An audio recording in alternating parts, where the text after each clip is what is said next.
Welcome back. All right, so as promised, I said I wanted to do a team-centric video today where I do a deep dive into what's going on with the team, and today I want to talk about Vegas. I want to talk about the Vegas Golden Knights because I do feel like this is just one of those downbeats that a team has during the season, but it's gone on with Vegas long enough that I do feel like we should have a conversation about it. The Vegas Golden Knights got off to that really strong start, and then Stone got injured, and I do feel like that's where things kind of take a turn. And if you look at the numbers, it does make sense. So Eichel in October, 11 games, 8 goals, 11 assists, 19 points. In the month of November, he has 5 assists in 7 games. Marner, 11 games, 3 goals, 11 assists, 14 points in the month of October. So far in November, 7 games, 1 goal, 5 assists, 6 points. Stone, in the month of October, at the time of the injury, he'd played 6 games. He had 2 goals, 11 assists, 13 points. Ridiculous chemistry between Stone and Eichel. And I feel like that dynamic being pulled out of the lineup has made a large difference. Hurdle, 11 games played in October, 5 goals, 6 assists, 11 points. So far in November, 7 games, 3 goals, 1 assist, 4 points. Dorofeev's seen quite the drop-off as well. 11 games, 9 goals, 1 assist, 10 points in October. So far this month, 7 games played, 2 goals, 2 assists, 4 points. Barbashev has stayed steady. Barbashev's the one that just seems to be bulletproof. And Marner's numbers haven't dropped off that much. But for Barbashev, 11 games, 3 goals, 7 assists for 10 points. And then in November, 7 games, 4 goals, 3 assists, 7 points. So his October numbers, his November numbers, very similar. William Karlsson out of the lineup, that doesn't help, right?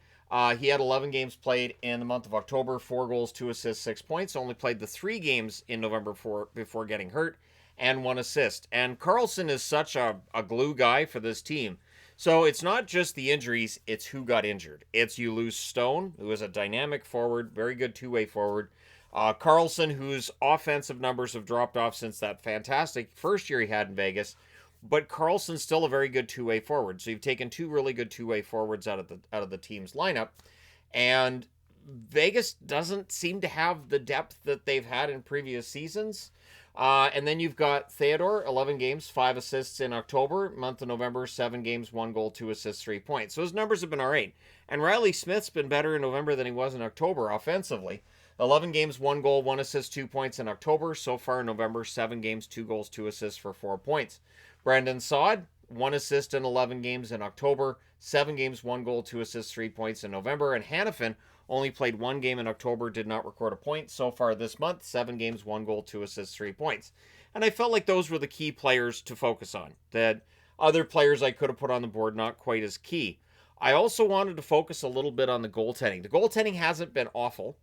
Schmidt, overall, in terms of goals saved above expected, 0.3. Aiden Hill, at the time he got hurt, 0.2. Lindbaum, a negative 2.5. So, considering it's a small sample size, it's a high number. And it is something that shows why they went out and got Carter Hart. Whatever people want to say about the Carter Hart signing, the ridiculous goaltending market being as thin as it is why you had to go that route if you're Vegas. You needed to upgrade your goaltending.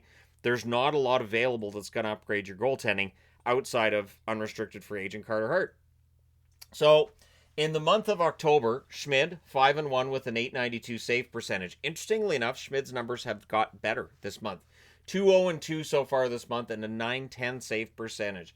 Aiden Hill, at the time of the injury, 1-0-2 with an .888 save percentage. Lindbaum, 0-1-1 in October, .906 save percentage. This month, his numbers have really dropped off. 0-2-1, .851 save percentage. I even went and checked his page on the NHL. I'm like, he hasn't got a win. I thought he had a win.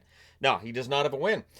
So his 0-3-2 record does stand out. And it is something that is definitely having an impact on the Vegas Golden Knights. One thing that happens with teams when they're not all that confident in the goaltender behind them, at least they don't appear all that confident, they don't score as many goals, they're not quite as aggressive, they're concerned. They protect the net a little bit more, which is fine. You want to protect the goaltender, but you're also limiting your offensive options.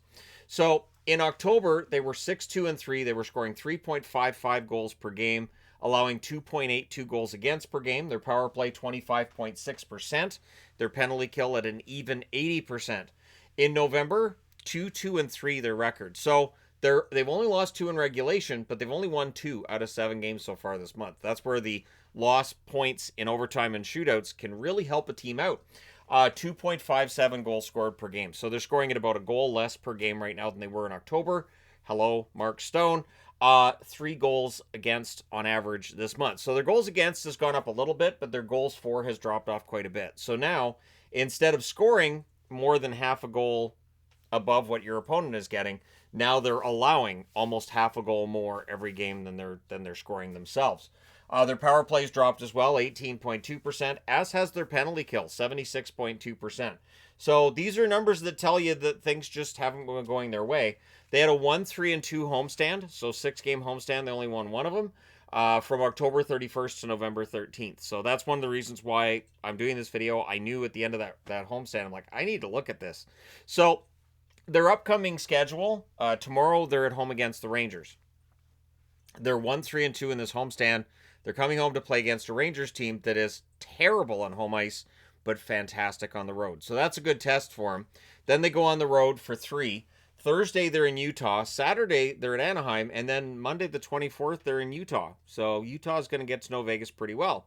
Then they come home for the next 3 to round out the month. They're at home against Ottawa on the 26th, which is a Wednesday. Friday, they're at home against Montreal. And then Saturday night, they're at home against San Jose. That's the 29th. So the 3 home games here, Ottawa, Montreal, and San Jose, if Vegas is playing like Vegas can, those are winnable games. But Vegas this month just hasn't been playing quite like Vegas. So I wanted to dive into the injuries a little bit here in this video too. Lauzon is seen as day-to-day currently, so he was added to... I don't think he's on the IR, but he's seen as day-to-day. Aiden Hill is seen as being out until around Christmas at the very earliest. That it's going to be around Christmas when you get Hill back. And considering the numbers from Lindbaum, you know that you have to improve that. So that's where, Hill coming in and being able to play it as of the 1st of December should help things at least a little bit. Hart. Did I say Hill? I didn't mean to say Hill. I meant to say Hart. But we don't know yet whether or not Carter Hart is going to come back playing like he did during his best days in Philly, or if it's going to take him a little while. It could take him a little while. It may not be that magic, elixir that's going to turn things around for the Golden Knights. Stone is seen as being out until at least late November. So the good news is that we're up to November 17th. We're up around 10 days out from where he's seen as being potentially able to return. And as I said, it's had a huge effect on their attack. Getting Stone back would go a long way towards getting their goals for back up to where you want them. Carlson is considered week to week as of November 13th, meaning end of November earliest that he's going to be back for Vegas. And of course, Petrangelo's out for the season. And while Petrangelo didn't have a great year last year, it is still an adjustment for them not having him in the lineup for this whole season. I don't know if this has put more pressure on them to make a trade. Maybe. Keep in mind that the whole LTIR thing people get all mad about with Vegas is not available anymore.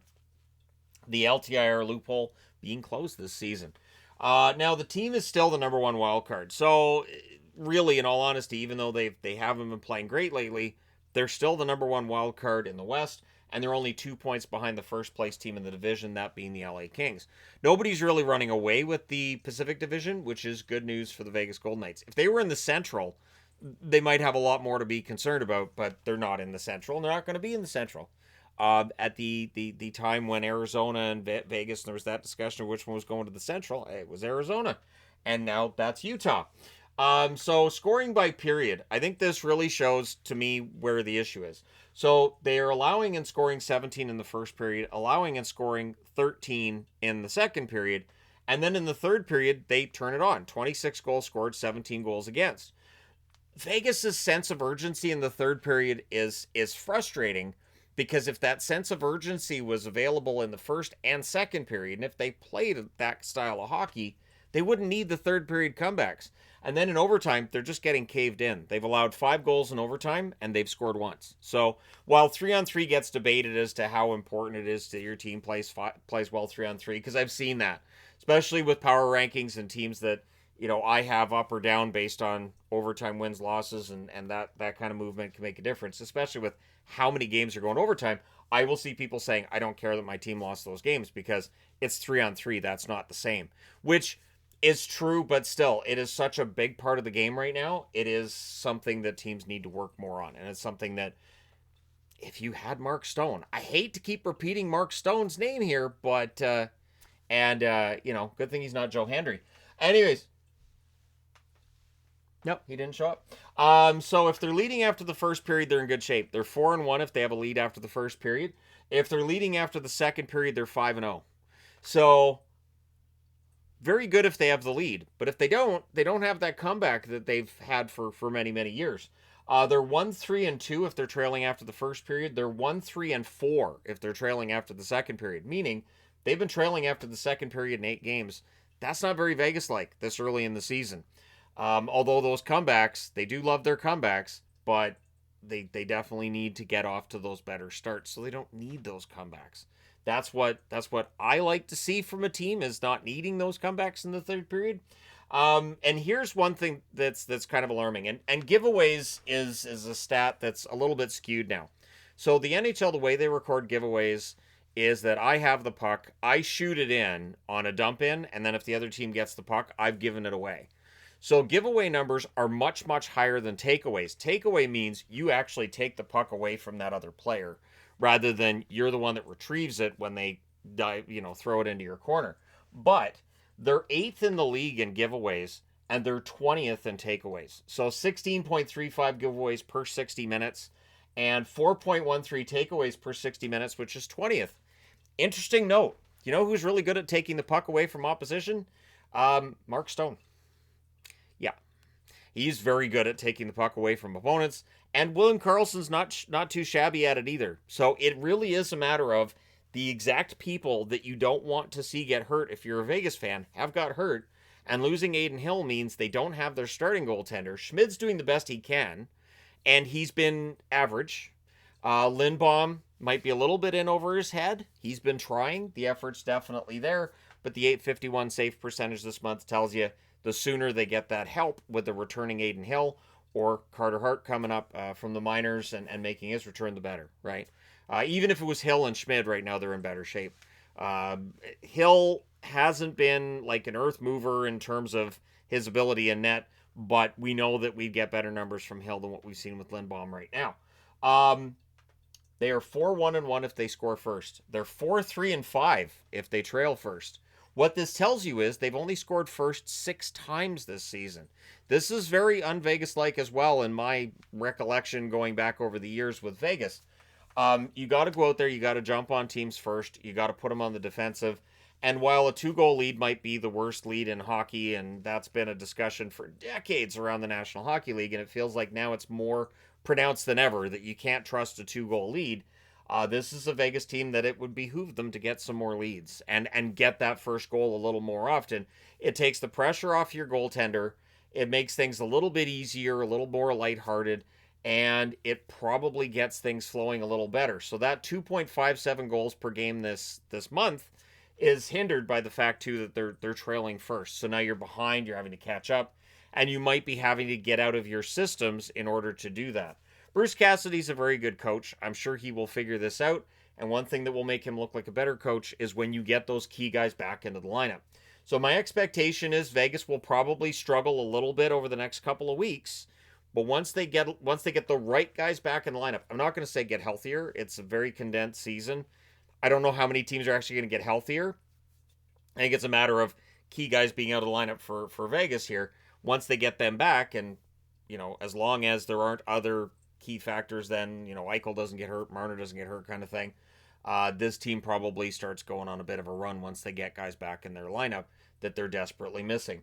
And it is not as long of an injury list as some other teams have, but it's just those key injuries.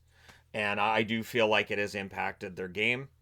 You can see the frustration starting to build with the team, but the expectations in Vegas are always really, really high. So one thing to keep in mind is we're not going to see Kelly McCrimmon let this team fall out of the running. We're not going to see the Vegas Golden Knights just roll over. If this team stays mediocre and they have everybody back that they need back and they still continue to be mediocre, they'll make a move. That's when a big move will happen. Vegas has never been shy about making a big move when they feel like it's needed, and I respect that. I absolutely respect that. And it does frustrate fans of other teams that don't necessarily make those moves when they're needed because they're watching as Vegas is doing exactly what needs to be done. And their general manager, for whatever reason, whether it's easier to talk players into going to Vegas than to go to other locations, which absolutely is a thing, for various reasons. I know Texas gets brought up a lot, but there's a lot of reasons why players would enjoy playing in Las Vegas. And having been to Las Vegas 4 or 5 times, I think 5 times I've been to Vegas myself, I get it. I do. I get it. It is extremely hot there, but I do understand why players would enjoy living in that area. And so that is one advantage Vegas has. So in the event that they decide to go the trade route to try to fix this, if this continues, they won't have a problem finding players who want to play there. And regardless of which position they're looking to fix, they may have the assets to do so. Let me know your thoughts in the comment section below. Vegas fans, how concerned are you about Vegas's current status? As somebody who took them to win the Stanley Cup in 2026, I think they'll be fine. It is November. It is far too early for teams to be throwing in the towel as of yet. And Vegas will never do that. We know Vegas will never do that. The expectation every year is Stanley Cup. They are one of those teams that every year, if you ask their GM, what are you looking to do this year? The answer should and will be, we want to win the Stanley Cup. And so this is why when other GMs go, well, we want to make the playoffs, and then fingers crossed, it can be like, but these other GMs don't seem to be going into it with that same mindset. They just want the cup. Anything less than the cup isn't good enough. So let me know your thoughts. What do you think about the Vegas Golden Knights at this point in time? Hit like and subscribe in the event you may not have done so already. Thank you guys so much for watching, for all your support. It's all greatly appreciated. I will talk to you again soon.